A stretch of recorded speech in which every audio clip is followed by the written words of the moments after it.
Hacia fines de 1961, Jack Kirby y Stan Lee cambiaron para siempre el curso de la historia del cómic de superhéroes con la publicación de Fantastic Four número 1.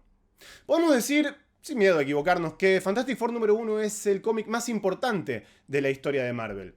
Sí, es cierto que el Capitán América ya había hecho su primera aparición en el año 1941, pero la verdad es que el personaje perdió popularidad con el fin de la Segunda Guerra Mundial y su revista se dejó de publicar muy poco tiempo después.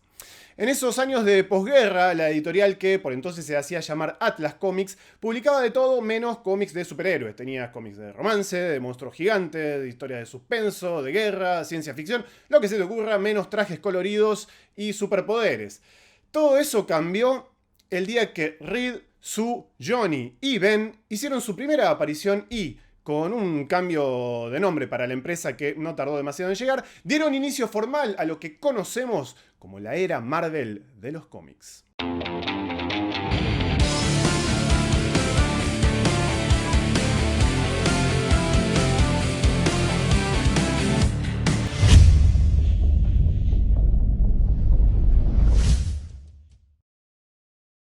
¿Qué tal? Yo soy Nico Gatti y una vez más les doy la bienvenida a Tierra X. Y como ya les anticipaba, hoy vamos a hablar sobre uno de mis grupos favoritos del cómic de superhéroes. Puntualmente estoy hablando, por supuesto, de Los Cuatro Fantásticos. Un grupo que no recibe el reconocimiento que creo que merecería hoy por hoy, por lo menos seguramente hasta que salga la película, que seguramente va a ser una porquería, así que bueno, no importa. Hoy vamos a hablar de cómics.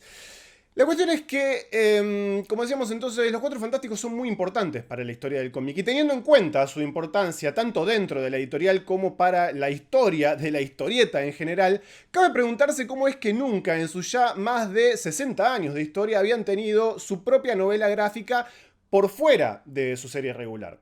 Bueno, esto se puede analizar, pero sea cual fuera el caso, el ilustre Alex Ross se propuso traer a la familia superheroica a este formato en Fantastic Four Full Circle, que luego de mucha anticipación finalmente fue publicada en septiembre de 2022, rompiendo las ventas y sacando de la apatía a muchos fans que ya se habían dado por vencidos. En primer lugar, hay una aclaración que me gustaría hacer. ¿A qué nos referimos cuando hablamos de novela gráfica? Hay como una especie de noción aparentemente aceptada de forma medio tácita de que cualquier historieta que se presente en un formato más parecido a un libro que a una revista calificaría como novela gráfica. Acá, por ejemplo, tenemos un TPB de Spider-Man que es nada más y nada menos que un recopilatorio de números de su serie regular. No podríamos hablar de novela gráfica en este caso porque esto es básicamente, bueno, lo que es una recopilación de episodios de una serie que viene de antes y continúa después de esto. En el caso puntual de Marvel, cuando hablamos de novela gráfica, nos referimos a un formato específico que arrancó en 1982 con The Death of Captain Marvel o La muerte de Captain Marvel. Si bien se podría poner en discusión cuáles son las características comunes que comparten todas las obras pertenecientes a esta línea en particular, en general está claro que son historias autoconclusivas, más largas que un número mensual regular y por lo general en ediciones más lujosas y con dimensiones superiores, es decir, son más grandes, lo cual hace que se asemejen un poco más a un álbum europeo. Algunas de las historias que se contaron como novelas gráficas en Marvel dieron pie a nuevas series mensuales, como por ejemplo The New Mutants, mientras que otras se desprendían de la continuidad regular ya establecida, como la mencionada muerte de Captain Marvel, que culminaba la serie del personaje. En estos casos la intención era que, si bien estaban claramente insertas en el universo Marvel, pudieran ser leídas y entendidas de forma independiente. Como decíamos entonces, Alex Ross trae a Los Cuatro Fantásticos por primera vez en su historia a este formato de lujo que se publica bajo un nuevo sello llamado Marvel Arts, no directamente por Marvel, sino a través de la editorial Abrams Books. Con sus 8,5 por 11 pulgadas, lo que equivaldría a 21,59 por 27,94 centímetros, tapa dura y psicodélica portada en la que el artista despliega su talento y deja en evidencia su sincero amor por los cómics de los 60, como mínimo deja una muy buena primera impresión por su presentación. Aunque eso sí, si de golpe lo querés exhibir junto a otras ediciones de tapadura, te va a quedar algo desparejo por las proporciones. En cualquier caso, una vez que abrimos el libro, nos encontramos con que la sobrecubierta tiene un doble despliegue interno en el que Ross nos da un extra glorioso. El origen del cuarteto superheroico contado a su manera, de forma idéntica como lo hizo en su momento en JLA Secret Origins o Liga de la Justicia Orígenes Secretos, con los miembros justamente de la Liga de la Justicia. Siendo esta la única instancia en la que ha aplicado esta configuración narrativa a personajes de Marvel. Y acá lo podemos ver también sin la sobrecubierta, que la verdad que está muy bonito. Pero vamos a lo importante, el contenido. Visualmente la obra es absolutamente irreprochable y no es una exageración decir que nos encontramos frente al que tranquilamente podría considerarse el punto máximo de maduración del autor como artista y, quizás para sorpresa de algunos, como narrador. Es, por supuesto, un tema de opinión, pero una crítica que se le ha hecho en el pasado es que su trabajo en historieta es muy estático, prefiriendo que cada viñeta se vea como un cuadro sobre el cual detenerse, como si el lector estuviese en un museo, en lugar de generar un flujo narrativo que lleve naturalmente la vista de una imagen a la siguiente, que es lo que debería pasar en una historieta. En este caso se nota un esfuerzo muy honesto de parte de Ross por entregarse al lenguaje de historieta como nunca antes. En esto es fundamental su marcada intención por homenajear a Jack Kirby, lo cual lo lleva a experimentar de formas que nunca antes habíamos visto en sus trabajos.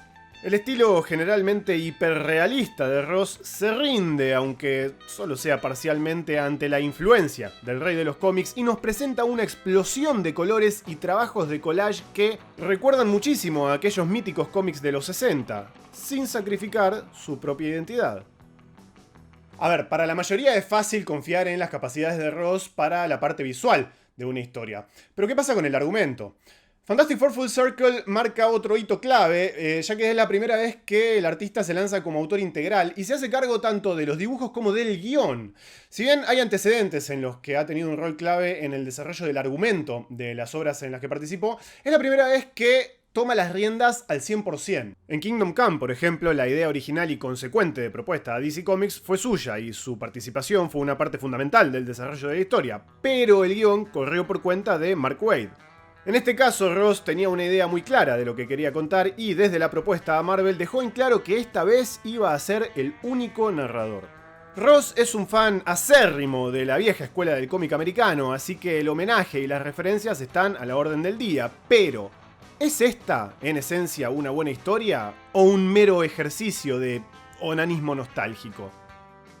Para tranquilidad de fans y de lectores casuales por igual, la historia de Ross está a la altura de la circunstancia y no resulta opacada por el impresionante despliegue visual. Bueno, alguno te va a decir que sí, pero ¿qué crees que te diga? A mí la verdad me pareció buenísima la historia. El relato de Full Circle arranca una noche de tormenta en Manhattan, más precisamente en el edificio Baxter, hogar del cuarteto de superhéroes.